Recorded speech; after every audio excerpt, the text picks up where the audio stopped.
நடிகர் நடராஜன் இணைப்பில் இணைஞ்சிருக்காரு. அவரோட நம்ம பேசலாம். வணக்கம் சார், இணைப்பில் இணைஞ்சதற்கு நன்றி சார். தொடர்ந்து திரையுலகில் இந்த மாதிரியான ஒரு இயக்குனர் இமயம், திரைக்கதை மன்னன் இவர்களுடைய அடுத்தடுத்த இறப்பு அப்படிங்கிறது திரையுலகத்துக்கு எந்த அளவுக்கு ஒரு பேரிழப்பாக பார்க்கப்படுது? நீங்கள் பாக்யராஜ் அவர் பற்றினு ஷேர் பண்ணிக்கணும்னு நினைக்கிறது, அவருடைய இரங்கல் பற்றிலாம் எங்களோட சொல்லலாம் சார்.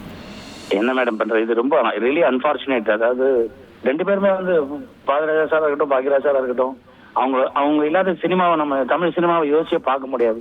தமிழ் சினிமா இந்திய லெவலுக்கு எடுத்துட்டு போனதுல பாக்யராஜ் சார் மிக முக்கியமான ஒரு மனிதர். அண்ட் எப்பவுமே ரொம்ப வாஞ்சியா நடராஜன்னு கூப்பிட்டு பேசுவாரு. ரொம்ப சந்தோஷமா இருக்கும் அவர் கூப்பிட்டு பேசும்போதெல்லாம். அவர் படங்கள்ல நான் துணை ஒளிப்பதிவாளர் வேலை செஞ்சிருக்கேன். எப்பவுமே அதே வாஞ்சையோட பேசுவாரு.